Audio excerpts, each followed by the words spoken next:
সেদিন গানা দিগম্বর বাজার না কয়ে গেছে তবে 15-20টা দিয়ে আমরা আলিগনি না সময় মতন কথা হইব সবর করেন ধৈর্য ধরেন রে পাবলিক সব খেফা তোরা লাইন করে বাঘ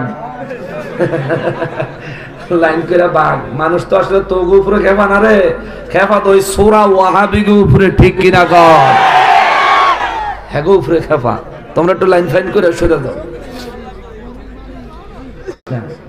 আমার এই কথাগুলো অনেকের খারাপ লাগতে পারে আমার এই কথাগুলো অনেকের খারাপ লাগতে পারে যার খারাপ লাগবে বুঝবেন আপনি উট্টু হইলো ওয়াহাবি মানে পুরাটা না হইলো আধা আধি হইলো আপনি ওয়াহাবি যার কারণে আপনার খারাপ লাগবে সুরের সুর কইলে খারাপ লাগে আর একটা সুরের সুর কইলে ভালো লাগে ভদ্রলোকের ঠিক কিনা কম আমার দোষের কোনো অভাব নাই মনে রাখবেন ভালো জিনিসের গুণ যতটা হয় দোষও ততটা হয় যার গুণ নাই তার দোষ নাই আর যার দোষ নাই তার গুণ নাই অনেক দোষ আছে আমাদের দেশে যেগুলি মানুষের ধোকা দিয়া সিটারি বাটফারি করে বেড়ায় ওরারে যে আমি যে দৌড়ালাই এটাই আমার দোষ এতদিন ডক্টর পরিচয় দিয়া হেলিকপ্টার দিয়া এমপি সাহেবের নামের উপরে বসতারও ডক্টর নাম লাগাইয়া যারা ইসলামের নাম দিয়া ব্যবসা কইরা গেছে এরা ডক্টরের ভুয়া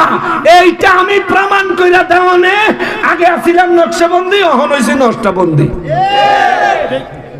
ওই যে দইরা লাইছি যে নষ্টবন্দি তো ঠিক আছে আমার যদি নকশবন্দি কস তাও খুশি নষ্টাবন্দি কইলেও খুশি নষ্টাবন্দির ব্যাখ্যা জানাচ্ছি রে তুই বাদাই মা নষ্টাবন্দির ব্যাখ্যা হইলো তোরা যে নষ্ট হইয়া গেছ আমি তো করে খালি বন্দি করি এই হলো নষ্টাবন্দির ব্যাখ্যা আর বাক্সবন্দি কইবি হ্যাঁ তোকে মতন নষ্ট গুলারে বাক্সর ভিতরে বন্দি করন লাগে তুমি দালালি করো দালালি তুই তো ক্লাস 3 পাস করছ না দাখিল পাশের সার্টিফিকেট দেখাইতে পারবি রেকর্ড আছে পারতো না তুই ওই তো হাতের কাছে বলে রেকর্ড আছে পারতো না আচ্ছা তোরটা বাদ দে আমি জমিদারের লগে কথা কই জমিদার বাড়ির কুত্তার লগে কথা নাই তো জমিদাররে কই যদি এলেম থাকে যদি তোর জমিদার সত্যবাদী হয় সত্যি সত্যি ডক্টরেট কইরা থাকে তাহলে থ্রিসিস কোনানে করছে কাগজপত্র একটু দেখাইতো কইস ভিডিওর মাধ্যমে ইউটিউবে দেখাইতো কইস ফেসবুকে দেখাইতো কইস সারা পৃথিবীর মানুষ একটু দেখতো চায় হাতে কোন পদের ডক্টর হাতে কি কোরআন হাদিসের ডক্টর না শয়তানের ডক্টর এটা মানুষ একটু জানতো চায় আল্লাহ তাআলা বুঝার তৌফিক দিক জোরে কোন আমিন আর একটা শুরু হইছে 2 দিন ধরে আরে সারা গায়ে ক্ষত ওষুধ দিব কত হেন্দা ওয়াহাবিরার ঘুম নাই হেন্দা ওয়াহাবিরা এদিক দিয়া মুনাজারা করব এদিক দিয়া আবার এই ফেসবুকের মধ্যে স্ট্যাটাস দিছে আমি মাহফিল লইছি গেছি না মাহফিলের টেও দিছে গেছি না এই আমি একদিন মাহফিল করলে 30,000 40,000 50,000 টেয়া দেয় এক একজনে টেহার মায়া আপনি গো আছে আমার নাইও খালি গিয়া মাহফিলটা তো উপস্থিত হইলে তো হাজিরাটা খারাপ কি ঠিক আছে না উপস্থিত হইলে হাজিরাটা খারাপ তো আমি মাহফিল লইয়া মাহফিল না যাই কিতা আমি করার মতো ব্যাকল আমি বই থাকতাম কিতাম আমি মাহফিলে গেলেই আমার সুন্নিয়ত প্রচারের কাম হইব আবার সুন্নিয়ত প্রতিষ্ঠার জন্য একটা মার্কাজ তৈরি করার অর্থ কিছু জমা হইব আমি বাইক বই থাকবো কিতাম আমি মাহফিলে দাওয়াত দিলে যাই না কেন ওই তো দিগম্বর বাজার তো আই নাই ফর 31 তারিখে আই নাই আমরা হুজুর দেখে কি আমরা কয় কাঠ মোল্লা কাঠ দা বলে বানাইছি আমরা তো শরীর আমরা তো মানুষ বাবা ডেইলি যেই জার্নিটা আমরা করি আপনারা এই জার্নিটা করে কোনোদিনও ঠিক থাকতে পারতেন না ডেইলি যেই জার্নিটা করে ঠিক থাকতে পারতেন না বাবা অসুস্থ হয়ে যাবে অনেক কষ্ট জার্নি করা এই আজকে এই যে আইছি না আসরের নামাজ পড়া ঢাকাতে রওনা দিছি বৈরব আইছি পরে গাড়ির সামনে চাকার ব্রেক নষ্ট হয়ে গেছে পরে আবার মেকানিক একটা বৈরবতে বুঝরে ঠিকঠাক কইরা হ্যাঁ 1 ঘন্টা সময় খাইয়া লাইছে নাহলে 11টা বাজে টাইম মতো না ধরতে পারতাম খাওয়ান দাওয়ানোর খবর নাই ঘুম নিদ্রার খবর নাই এই পরিশ্রম করে চলতেছি এর পরে দিয়া আমাকে সুন্নি ভিত্তিক কিছু মুনাফিক আছে কিছুদিন আগে সুন্নি পরিচয় দিয়ে আর কি এরা আসলে সুন্নি না কিছুদিন আগেও চট্টগ্রাম আনোয়ারাতে স্টেজও মাহফিলের সুন্নি সম্মেলন মাহফিলের সভাপতি স্টেজে উঠটা কইছে এত বেলা ওয়াহাবি ভিডিওটা দেখছো না ভাবেন আপনারা দেখছেন নি হাতে কিন্তু সুন্নি সম্মেলন মাহফিলের সভাপতি হেমিয়ারে জিজ্ঞাসা আপনি কে কয় আমি ওয়াহাবি আর কি কইলো আর খাইলো বাস। হাইদা হাইদা কেউ যদি বাস লয় তো আমি কিনতাম, খাই কইলো আর খাইলো আর কি। এই অবস্থা, বহুত যন্ত্রণার ভিতরে আছে, বহুত যন্ত্রণার ভিতরে আছে। আর আমরা কত কষ্টে আছি। আপনাকে মাহফিলটা তো ফলাফল আয়োজন করছে অনেক কষ্ট করে, আমরা অনেক কষ্ট করে আই।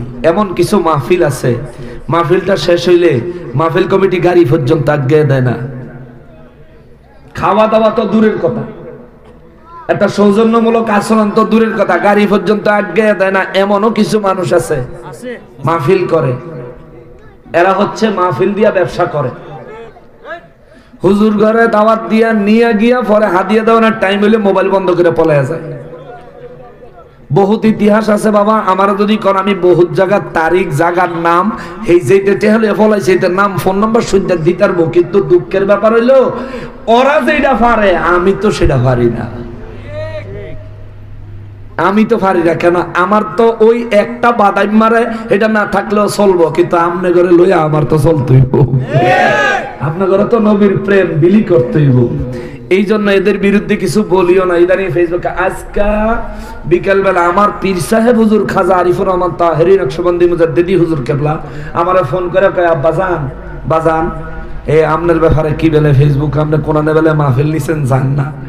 ওই গতবার একবার চট্টগ্রামে হালি শহর এরকম মাহফিল কমিটি মাহফিলের আগের দিন ফোন করে দোস্তের মতো বেদবি করছে, তোমরা আমার দাওয়াত দিয়ে যদি আগের দিন বেদবি করো আমি তোমাকে মাহফিলে কেমনে যাবো? এমনি তোমার জানের লিস, তোমরাই যদি দাওয়াত দিয়ে তোমরাই যদি বেদবি করো তো কার ভরসায় তোমাকে বাদ যাবো? আমি তো তোমাকে চিনি হই না, ঠিক না বাবা? এই হালি শহর থানাত গিয়ে ওসি সাহেবরে ফোন ধরাই দিছে। ওসি সাহেব কয়, হুজুর মাহফিল নিয়ে যদি না ইয়েন তাইলে এটা মান সম্মানের ক্ষতি না, আর এটা কেমন দেখা যায়, আপনার আলেম মানুষ। আমি কই স্যার, ও স্যার, একটা মানুষ সারা মাস চাকরি করলে যেটা বেতন পায় আমি একদিন মাহফিল করলে হেতেনে বেশি পাই, কোন দুঃখে মাহফিলও চাই না, আপনিই কোন স্যার? এই স্যারে কয় আসলে কি হয়েছে? আমি বললাম যে স্যার এই ঘটনা, তারা ফোন করে বেদবি করছে যার কারণে আমি মাহফিলে যাই নাই। পরে ওসি সাহেব বারো বারো বারো বারো জলদি বারো জলদি বারো জলদি বারো, ওসি সাহেব ঘরে বার করে দিছে। বাবা অনেক দুঃখ আছে মনে, আমরা কই না হজম কইরা নবীর প্রেম বিলি করে যাই। যেদিন আমরা সুন্নি আলেমগুলো ওই গিয়াসউদ্দিন তাহেরি, আলাউদ্দিন জিহাদি, এই যে আমরার মতো মানুষ যেদিন মইরা যাবো সেদিন বুঝবেন আসলে আমাগো এক একটা ফিগারের সুন্নিয়তের জন্য কত প্রয়োজন ছিল। সেদিন বুঝবেন, আজকে বুঝতেছেন না তো, সেদিন বুঝবেন। আর একটা জিনিস মাথায় রাখবেন বলে আমি আলোচনায় ঢুকি, সুন্নি কোন আলেম ওয়াজ মাহফিল কইরা দুনিয়ার টাকা পয়সা থুবাইয়া নিয়া বিলাসবহুল জীবন যাপন কোন আলেম কোন দিনও করে নাই, একজনও দেখাইতে পারতেন না, কেউ করে নাই। পিওর সুন্নি আলেমরা, আচ্ছা গিয়াসউদ্দিন তাহেরি সাহেবকে ডিমান্ড করতে পারে না যে আমার হেলিকপ্টার দিয়ে লয়ে যাবি? পারে না ডিমান্ড করতে?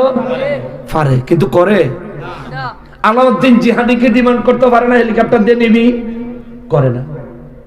আমি গুনাহগার যদি ডিমান্ড করি আমারও তো নিব, আলহামদুলিল্লাহ। আমি যদি ডিমান্ড করি, কারণ যেখানে আমার প্রয়োজন আছে সেখানে আমার নিব, কিন্তু আমরা এই ডিমান্ডটা করি না। কারণ মাহফিল কমিটি যেই অর্থটা হেলিকপ্টার ভাড়ায় খরচ করব, এই অর্থটা দিয়ে 3 জন 4 জন হুজুরের হাদিয়া দেওয়া হয়ে যায়। এগো উপরে এত বড় প্রেসারটা কেন দিমু? যদি মাহফিল কইরে কিছু টাকা সংগঠন থাকে, আগামী বছর সুন্নিয়তের মাহফিলের কাজে লাগবে, এই চিন্তা করে আমরা নিজেরা কষ্ট করি, কিন্তু আমরা ওই ধরনের ডিমান্ড করি না। কিন্তু হঠাৎ করে যেগুলি উইরে আইয়ে ফেক ডক্টরেট লাগায়, হেরা আবার হেলিকপ্টার ছাড়া আইয়ে না। এই ভিডিও আপলোড করার কারণে তো আমারে ওই আফাবেল লেভেলে হুমকি দিচ্ছে, ভিডিও আপলোড করলো। হাসা কথা কইলেই দোষ, আপনি যদি সত্যি কথা কন আপনার বিরুদ্ধে দুশ্মন লাগবে, এটা স্বাভাবিক। আমার দয়াল নবী একদিন মজলিসে বসে বললেন, বয়ান করতেছেন মুনাফিকের উপরে, নবী বলেন আয়াতুল মুনাফিকি সালাসা ইযা হাদাসা কাযাবা ওয়া ইযা ওয়া'আদা আখলাফা ওয়া ইযা তু'মিনা খানা আও কামা ক্বালা আলাইহিস সালাতু ওয়াস সালাম। জবান খুলে পড়েন সুবহানাল্লাহ। নবী বলেন, উম্মতেরা রে, আরে উম্মত, মুনাফিকের নিদর্শন হলো তিনটা মুনাফিক চিনার উপায় হলো তিনটা।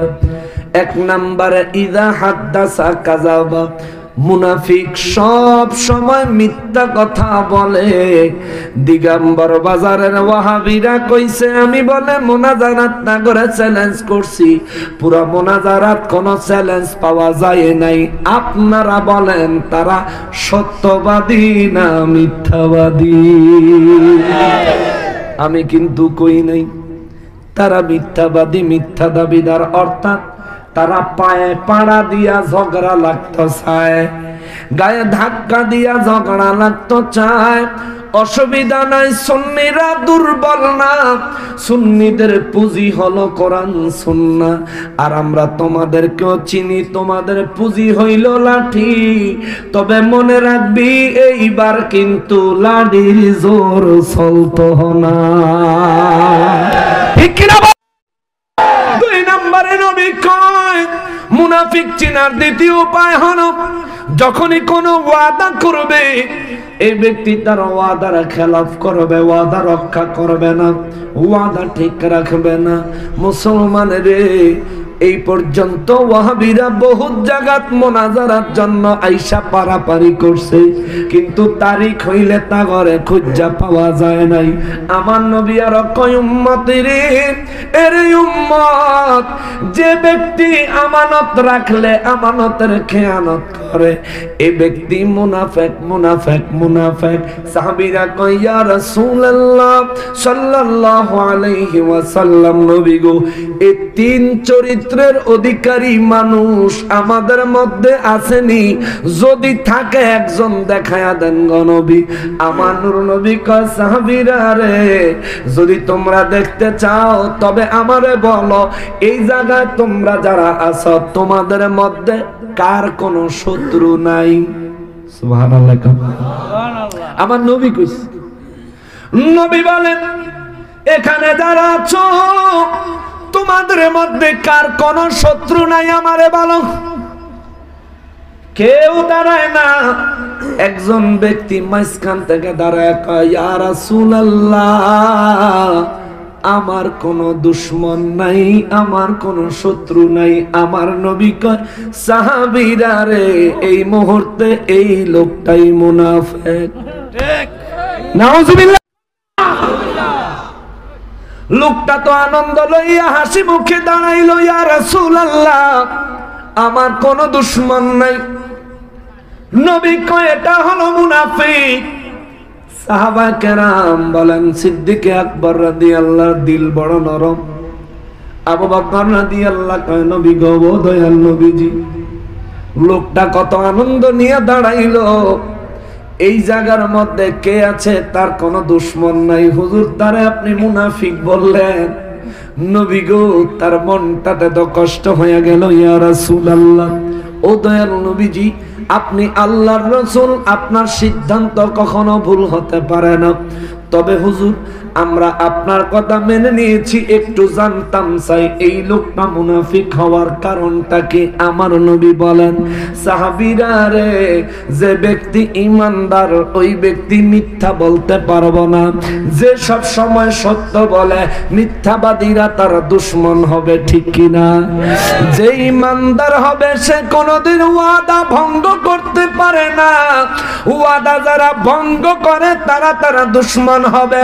নবী কয়, যে ঈমানদার হয় ওই ব্যক্তি কোনোদিন আমানতের খেয়ানত করতে পারে না। যারা আমানতের খেয়ানত করেনেওয়ালা তারা এই ঈমানদারের দুশমনি করবে।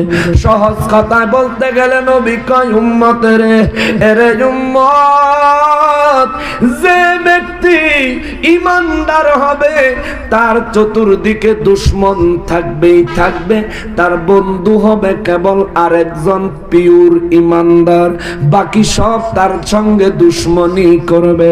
আর যে ব্যক্তি মিথ্যাবাদীরে মিথ্যা দিয়া, সত্যবাদীরে সত্য দিয়া, ওয়াদা রক্ষাকারীরে ওয়াদা রক্ষা কইরা, ওয়াদা খেলাফকারীরে ওয়াদা খেলাফের ব্যাপারে ফর্মুলা দিয়া, এরপরে নবী কয় যে ব্যক্তি আমানত রক্ষাকারীর সঙ্গে আমানত রক্ষার কথা কইয়া, যে ব্যক্তি আমানত খেয়ানতকারীর সঙ্গে আমানতের খেয়ানতের কথা কইয়া ফাম ফুম দিয়া যে সবাইরে খুশি রাখে, ওই ব্যক্তির কোনো দুশমন থাকে না, তার উপর সবাই খুশি থাকে।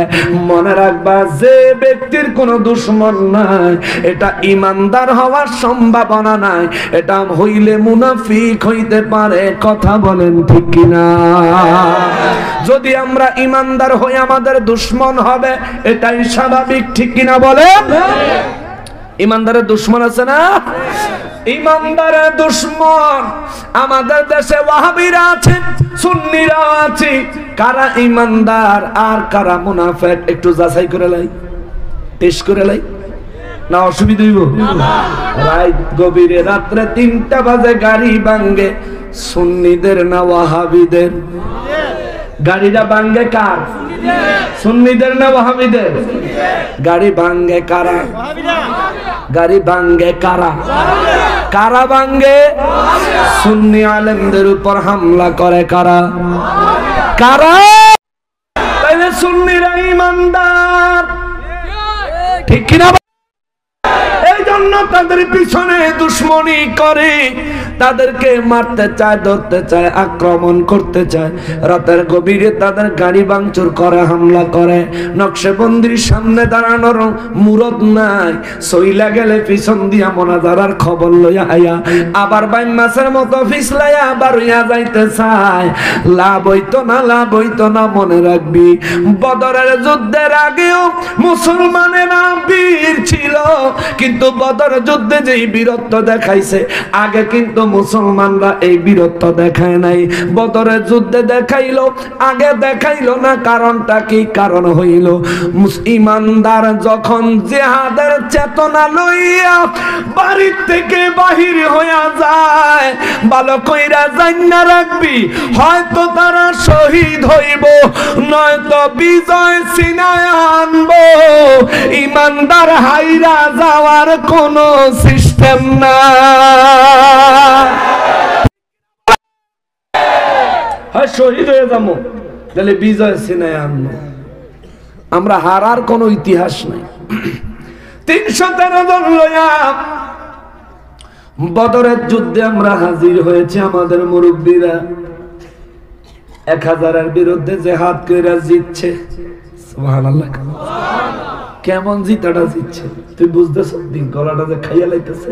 দিগম্বর বাজার তুই এসেছিলি, এতে তোর বুখারী হেদিন দিগম্বর বাজারের মাহফিলের দিন সুলতান সেই দরবারে যেতে চালাইছে, এতে বালা চালাইছে। তুই চালাইতে জানছ, তুই তার কাছে একটু শিখিস না। এটা তো লজ্জার কিছু নাই, শিক্ষার।